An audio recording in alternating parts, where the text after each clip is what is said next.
नमस्कार मित्रों, आज 27 सितंबर है, यानी विश्व पर्यटन दिवस, वर्ल्ड टूरिज़्म डे। क्यों मनाया जाता है? क्योंकि विश्व में लोग एक दूसरे को जानें, समझें और अलग अलग संस्कृतियों और सभ्यताओं से अवगत हों, परिचित हों। ये दुनिया बहुत हसीन है, लेकिन अगर हम कूपमंडूप बन के रहेंगे तो फिर हमारे लिए ये जीवन नीरस हो जाएगा और उबाऊ हो जाएगा और एक दूसरे से हम सीख नहीं पाएंगे। तो इसीलिए पूरी दुनिया एक परिवार है और इस परिवार को जोड़ने का पर्व है वर्ल्ड टूरिज़्म डे, विश्व पर्यटन दिवस, ताकि लोग एक दूसरे को जानें, समझें और एक दूसरे की संस्कृतियों से रूबरू हों। अभी तक हम यही समझते हैं कि टूरिज़्म का मतलब हुआ कि हम किसी ऐसे जगह पर जाएं जहां पर कि कोई घूमने का जगह हो। नहीं, टूरिज़्म का रियल मीनिंग होता है कि हम उन लोगों से मिलें, अलग अलग संस्कृतियों उनको देखें, निकट में जाके वो कैसे रहते हैं और वो क्या खाते पीते हैं, उनका सोचने विचारने, पर्व त्यौहार मनाने का क्या तरीका है। तो इसको जानने का एक माध्यम है वर्ल्ड टूरिज़्म डे, ताकि लोग इससे जागरूक हों, अवेयर हो जाएं। तो ये आज मैं doctor Kranti Chandan Jaykar, ex and first HOD skin BD, Indira Gandhi आयुर्विज्ञान संस्थान। वैसे तो मैं एक चर्म रोग चिकित्सक हूँ, लेकिन मैं कभी भी हूँ तो ये पहले ये समझिए कि ये जो वर्ल्ड टूरिज़्म डे है, ये क्यों मनाया जाता है 27 तारीख को। 27 तारीख को ही इसलिए मनाया जाता है क्योंकि 27 तारीख को 1970 ईस्वी में एक यूनाइटेड नेशंस में एक प्रपोजल हुआ और उस प्रपोजल में कहा गया कि एक अलग संस्था बनाया जाए, United Nation WTO, World Tourism Organization, एक अलग सब संस्था बनाया जाए जो कि पूरे विश्व में टूरिज़्म कैसे फैले इसके लिए कुछ काम करे, गाइडलाइन जारी करे और अलग अलग शोध विचार करे।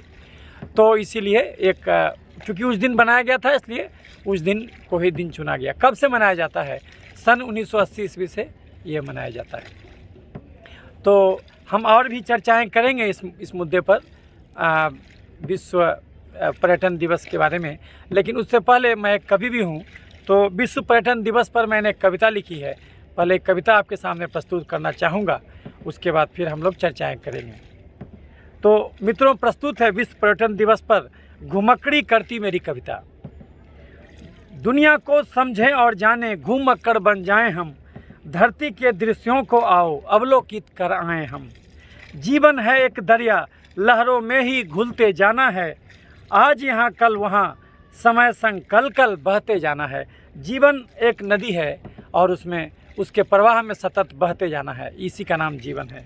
तो जीवन है एक दरिया, लहरों में ही घुलते जाना है, आज यहाँ कल वहाँ, समय संग कल कल बहते जाना है। विविध रूप है जीवन के, कुछ देखा है कुछ अनदेखा, कई ढंग हैं जीवन के, कुछ परखा है कुछ अनपरखा।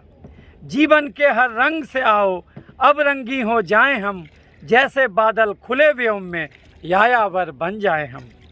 दुनिया को समझें और जानें, घूमक्कड़ बन जाएं हम, धरती के दृश्यों को आओ अवलोकित कर आएं हम। एक क्षितिज है एक है अंबर, एक भले ये अवनी है। एक क्षितिज है एक है अंबर, एक भले ये अवनी है। कल्प तरु है ये जीवन, ये ख्वाब उसी की टहनी है। एक क्षितिज है एक है अंबर, एक भले ये अवनी है।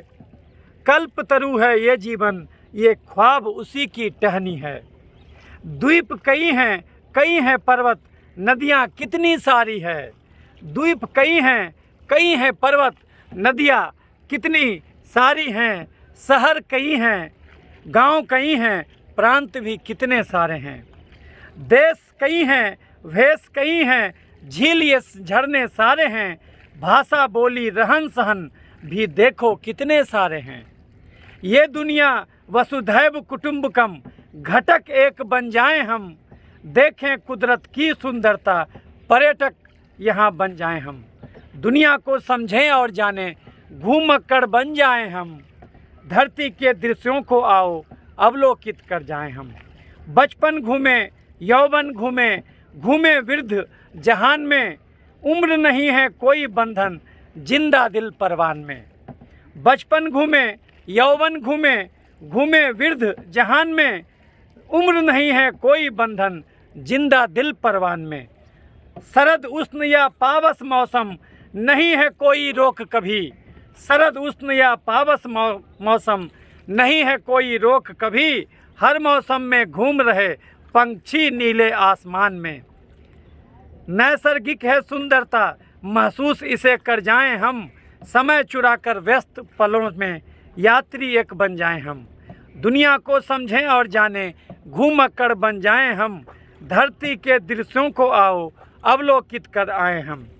सागर तट का शोर सुहाना, शांति वन की प्यारी है। सागर तट का शोर सुहाना, शांति वन की प्यारी है। इस झरने का बेकल बहना सचमुच में ही न्यारी है। सागर तट का शोर सुहाना, शांति वन की प्यारी है। इस झरने का बेकल बहना सचमुच में ही न्यारी है। गगन वो चुंबी भवन बड़े हैं, फव्वारों की क्यारी है। दर्शन करके तीर्थ सभी वो, खुशी जग की सारी है। मित्रों और परिवारों के संग राह नहीं चल आए हम। क्रांति जीवन एक पर्यटन, घूमंटू बन जाएं हम। दुनिया को समझें और जानें, घूमक्कड़ बन जाएं हम। धरती के दृश्यों को आओ अवलोकित कराएं हम। सैर सपाटा सब कर पाएं, सब घूमंतु हो पाएं। एक सूत्र में पूरी दुनिया एकजुट सी हो जाए। सैर सपाटा सब कराएं, काश ऐसा हो कि सब लोग घूम सकें। सैर सपाटा सब कर पाएं, सब घूमंतु हो पाएं। एक सूत्र में पूरी दुनिया एकजुट सी हो जाए। लोग मिले एक दूजे से, एक दूजे को सिखला जाएं। अमन शांति और भाईचारा दुनिया में फैला जाएं। ऐसा ही सद्भाव लिए अब गश्तगार बन जाएं हम। आपस में मिलजुल कर क्रांति मददगार बन जाएं हम। दुनिया को समझें और जानें, घूमक्कड़ बन जाएं हम। धरती के दृश्यों को आओ अवलोकित कराएं हम। तो मित्रों, ये विश्व पर्यटन दिवस पर मेरी द्वारा लिखी गई ये कविता थी, लेकिन ये तो एक कवि का उद्गार था। कवि तो चाहता है कि दुनिया में शांति रहे, हम लोग अमन चैन से घूमें, लेकिन हकीकत कुछ और है। तो और भी कुछ बातें हैं, कई विचार हैं जिनको जानना ज़रूरी है। आज का दिन ये मौका देता है कि हम लोग इस पर हर सिरे से विचार करें। ये तो खैर एक कवि का उद्गार था। तो जैसा कि मैंने बताया कि 1980 ईस्वी से विश्व पर्यटन दिवस मनाया जाने लगा। 27 सितंबर को क्यों मनाया जाता था 27 तारीख को? क्योंकि इसी दिन एक यूनाइटेड नेशन संयुक्त राष्ट्र संघ का एक स्पेशल विंग की स्थापना की स्वीकृति मिली। उसका नाम था यूनाइटेड नेशन WTO, यानी कि World Tourism Organization United Nation, उसका नाम है UNWTO। और इसका हेडक्वार्टर है मैड्रिड शहर में, जो स्पेन राष्ट्र में पड़ता है। तो ये हेडक्वार्टर के साथ इसको बनाया गया और इसका प्रपोजल दिया था नाइजीरिया के एक राष्ट्राध्यक्ष थे, उन्होंने इसका एक प्रपोजल दिया था कि 27 तारीख को ही ये मनाया जाए। तो तब से मनाया जाने लगा। और इसमें करते क्या हैं कि हर साल एक थीम देते हैं और एक देश का चयन करते हैं कि भाई इस देश के पर्यटन को हम इस बार हाईलाइट करेंगे। तो ये जो है कि जैसे 2018 का थीम था डिजिटल इन टूरिज़्म, फिर उसी ढंग से अभी जो इस साल का थीम है वो है रूरल डेवलपमेंट एंड टूरिज़्म। तो मतलब कि गांव का विकास भी हो, लोग केवल शहरों में ही यात्रा नहीं करें, गांव में भी यात्रा करें, और ताकि गांव का भी विकास हो। तो इसलिए इसका ये जो है कि किया जाता है हर साल, और एक देश का चयन किया जाता है। 2019 में भारत ही वो देश था जिसके लिए पूरी दुनिया WTO में वो थीम देश था कि जिसके लिए सब लोग को कहा जा रहा था कि भारत आइए।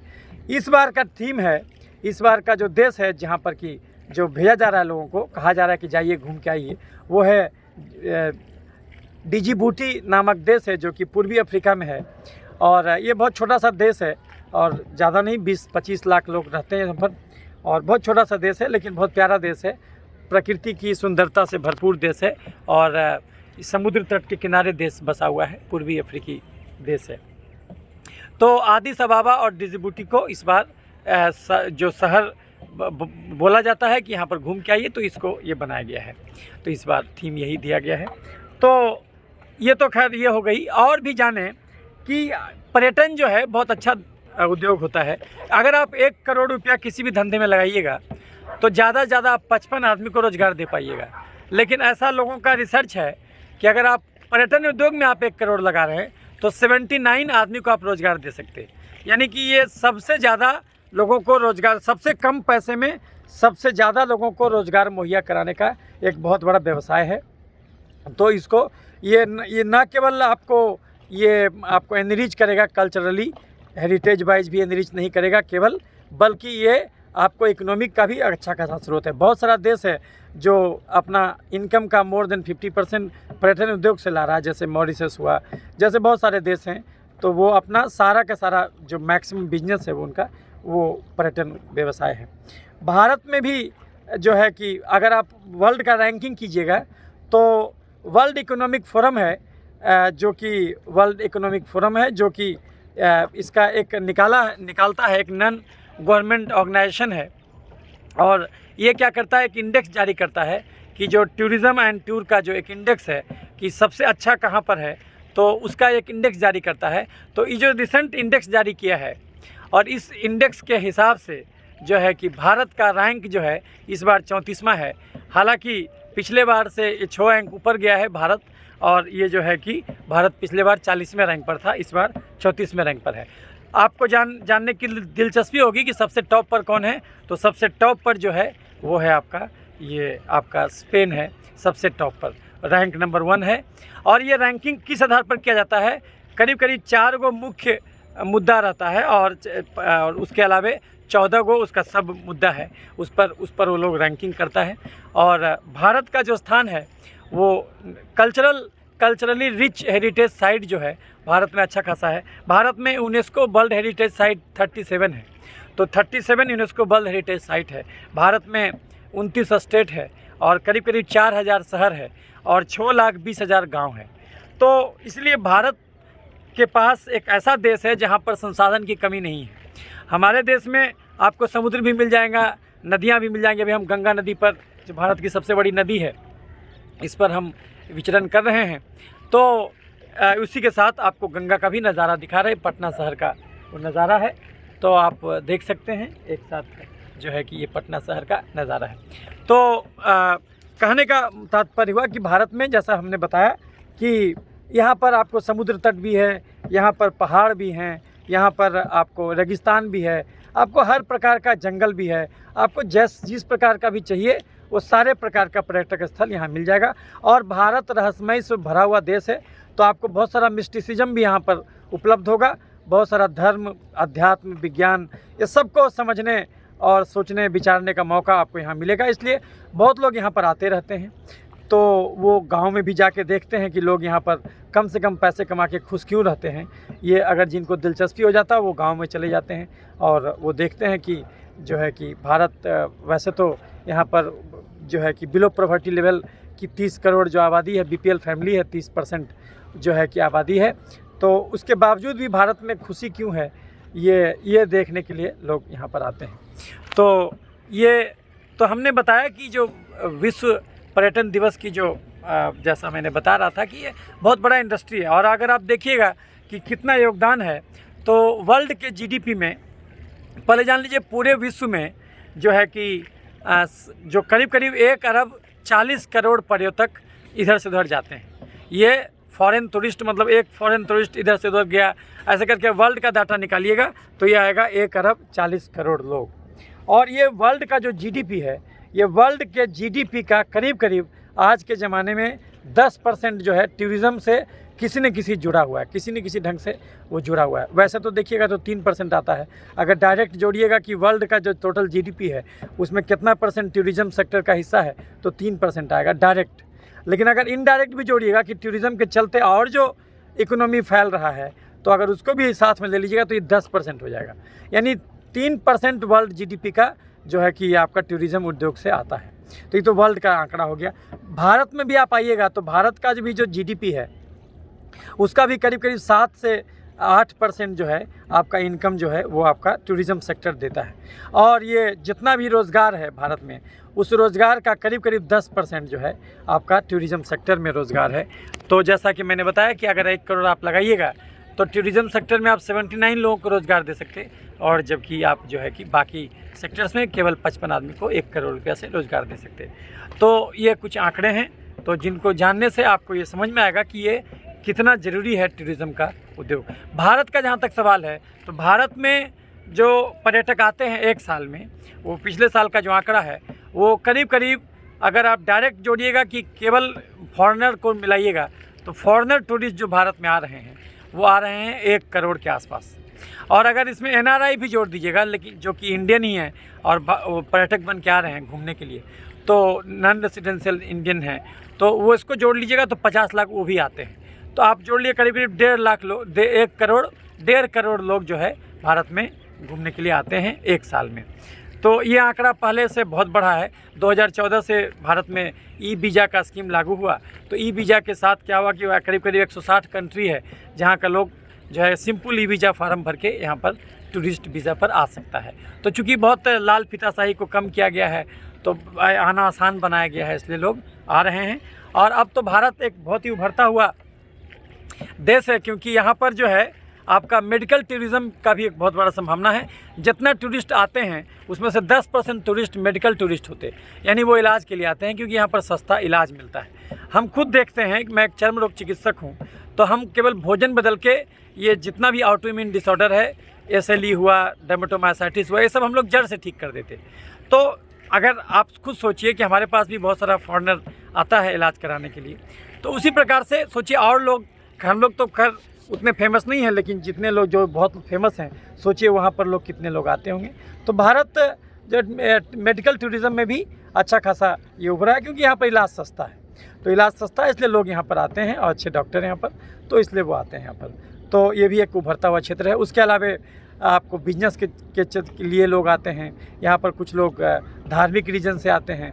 तो भारत में जितने भी फॉरेन टूरिस्ट आते हैं उसमें से सबसे ज़्यादा बांग्लादेश से आते हैं, और उसके बाद फिर आपका जो है UK USA वगैरह का नंबर आता है। तो ये थोड़ा सा जानने में अजीब लगेगा, लेकिन ये सच्चाई है। आप अभी टूरिज़्म डे है, देख रहे हैं वायुवान से पटना शहर में लोग आ रहे हैं। तो भारत में जो सबसे ज़्यादा लोग आते हैं वो बांग्लादेश से आते हैं टूरिस्ट बन के। और जो है कि, और अगर आप ये देखिएगा कि भारत में तो आ रहे हैं 1.5 करोड़ के आसपास, लेकिन चाइना में कितने आ रहे हैं, तो चाइना में जो है करीब करीब 6.5 करोड़ लोग आ रहे हैं। और इवन आप थाईलैंड में जाइएगा तो थाईलैंड में जो है करीब करीब जो है कि थाईलैंड में भी आपको 3 करोड़ के आसपास लोग हर साल घूम लेते हैं। और एक और चीज़ समझिए, अगर रैंकिंग कीजिएगा कि सबसे ज़्यादा टूरिस्ट जहाँ आते हैं उसके हिसाब से रैंकिंग कीजिएगा, तो वर्ल्ड का सबसे फेवरेट डेस्टिनेशन है फ्रांस। फ्रांस में जो है कि करीब करीब 7-8 करोड़ लोग जो है हर साल जाते हैं। तो फ्रांस नंबर 1 पर है, दूसरे में आपका फिर स्पेन आता है। तो इस ढंग से आपका रैंकिंग है। और टॉप 10 कंट्रीज़ में एक आपका थाईलैंड भी आता है। थाईलैंड भी अच्छा डेस्टिनेशन है, वहाँ पर बहुत टूरिस्ट जाते हैं।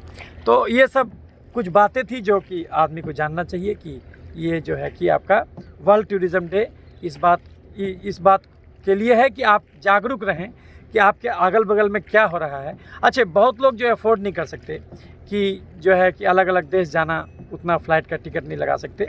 तो बहुत सारा आप यूट्यूब में वीडियो पाइएगा, ऐसे ऐसे लोग हैं। अच्छा, जितने भी टूरिस्ट हैं उसमें से करीब करीब 15 से 20% यंग टूरिस्ट हैं। और ये जो यंग टूरिस्ट है ये बड़ा इन्फेक्शस होता है, क्योंकि इन्फेक्शस इन द सेंस कि ये जो है चूँकि बहुत यंग एज में घूमना शुरू कर देता, तो फिर ये बहुत लोगों को मोटिवेट कर देता घूमने के लिए। आप यूट्यूब में बहुत सारे लोगों को देखिएगा जो कि घूमना ही उनका मकसद है, वो अपना सारा काम छोड़ करके वो जो है घूमने में लग गए हैं। और अब क्या है कि लोग चूँकि घूमने में लग गए हैं, इसलिए वो आपको, अब हर जगह तो जाना संभव नहीं है, तो आप अगर वहाँ प्रैक्टिकली नहीं भी गए तो यूट्यूब के थ्रू, वो वीडियो के थ्रू भी आप उसको देख सकते हैं। तो कम से कम आधुनिक ज़माने में ये सुविधा आपको है। दूसरी बात कि अभी कोविड का भी समय चल रहा है, तो इसमें क्या है कि आप इसको ऐसे समझिए कि भले ही कोविड सिंपल सर्दी बुखार हो, वो अलग बात है, लेकिन आप उसको ऐसे भी समझ सकते हैं कि कोविड के चलते एक चीज़ तो हुआ कि जो आपको ये लॉकडाउन लागू हुआ बहुत दिनों तक, और जो है कि लोगों का मूवमेंट कम हो गया, लोग डर के नहीं जाते हैं। तो उसका कारण ये है, उसका एक अच्छा परिणाम ये हुआ क्योंकि हम लोग इतना ना ज़्यादा ऊर्जा का दोहन करने लगे थे कि व्यर्थ की ऊर्जा को बर्बाद करने लगे थे कि पूरे विश्व में केवल 44 साल का ही पेट्रोल बचा हुआ था, और पूरे विश्व में 120 साल का गैस बचा हुआ था और 400 के साल का कोयला बचा हुआ था। तो ये जो धरती का हम लोग दोहन कर रहे थे, तो अब क्या है कि लोग ऑनलाइन काम करेंगे कि जहाँ पर हम गए हम अपना वीडियो बना के डाल दिए, कहीं पर कोई दूसरे आदमी गए वो वीडियो बना के डाल दिए, तो आपको जाने का ज़रूरत नहीं पड़ेगा। जैसे अभी आप पटना शहर में गंगा तट का नज़ारा देख रहे हैं, तो आप अगर ये देख लिए तो आप समझिए कि इसके थ्रू ही आप महसूस कर लिए, तो ये जो है कि आपको आनंददायी लगा। तो ये जो है कि आपको पर्यटन दिवस का मकसद यही है कि भाई आप कोविड के टाइम में अगर आप ज़्यादा नहीं भी चाहते हैं तो कम से कम यूट्यूब और जो सोशल मीडिया के माध्यम से घूम लीजिए, और घूम करके जो है अपने एक दूसरे के प्रति वो कम्युनिकेशन भी रख सकते हैं, आप एक दूसरे देश के लोगों से कम्युनिकेट भी कर सकते हैं। तो ये आभासी दुनिया के द्वारा भी, आभासी माध्यम के द्वारा भी आप ये कर सकते हैं। तो ये इसका जो है कि ये आपका जो है कि ये मकसद हुआ। तो ये जो है कि विश्व पर्यटन दिवस के बारे में जो है कि ये जानकारी थी। और अगर आप जानिएगा कि जो आपका जो इंडेक्स बनाया गया है, तो इंडेक्स में भारत का जो स्थान है 34वां है, और जो अभी जो वर्ल्ड इकोनॉमिक फोरम इंडेक्स बनाया तो उसमें भारत का स्थान 34वां है। लेकिन अगर आप देखिएगा तो टॉप 10 में आपका एक ही एशियन कंट्री है, वो है जापान। तो जापान का अच्छा खासा पोजीशन है, और बहुत कुछ देखा जाता है कि पर्यटक जो घूमने जाएंगे वो कितना सुरक्षित हैं, और ये सब भी देखा जाता। तो पाकिस्तान का स्थान 141वां है, तो उनका बहुत पीछे है, क्योंकि 161वां है, क्योंकि जाहिर सी बात है वहाँ पर बहुत सारा इश्यूज़ है। तो ये सब बातें हैं जो कि इंसान को जानना चाहिए। भारत में भी अगर आप घूमना चाहते हैं तो आपके हर राज्य में हर प्रकार का आपको घूमने का स्कोप है, और जब भी घूमने जाइए तो ठीक है, वो तो आप होटल में रुकिए और ये सब तो ठीक है, लेकिन आम लोगों से भी मिलने का प्रयास कीजिए, उनसे उनकी ज़िंदगी को देखने का प्रयास कीजिए, झांकने का प्रयास कीजिए कि वो कैसे रहते हैं, क्या खाते हैं, क्या पीते हैं, कैसे वो स्वस्थ रहते हैं। तो ये सब भी आप सीख सकते और अपनी बातों से भी उनको रूबरू करा सकते हैं, ताकि दो संस्कृतियों का मिलन हो और एक जो है कि बिल्कुल ही एक दूसरे से लोग सीख सकें। तो मकसद यही है विश्व पर्यटन दिवस मनाने का। तो उम्मीद करता हूँ कि इस दिवस पर जो ये इस वीडियो के माध्यम से अपनी भावनाएं आप तक संप्रेषित मैं कर पाया होऊंगा। अगर ये वीडियो अच्छा लगे तो और लोगों को भी लाइक और शेयर कीजिए, ताकि ये और लोगों को भी इसके महत्व के बारे में अंदाज़ा हो सके। आप कुछ बताना चाहें कि आप कहाँ घूमने जा रहे हैं, तो इसके बारे में आप कमेंट करके बता सकते, और अलग अलग मुद्दों पर आपसे हम फिर मिलते रहेंगे और फिर बातें होते रहेंगी। तब तक के लिए स्वस्थ रहें, सुखी रहें जहाँ भी रहें, और धन्यवाद। गंगा की लहरों के बीच से आपसे मैं विदा लेता हूँ।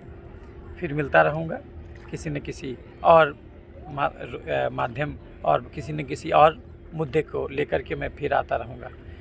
आपने मुझे प्यार दिया, इसके लिए बहुत बहुत धन्यवाद। धन्यवाद। स्वस्थ रहें, सुखी रहें।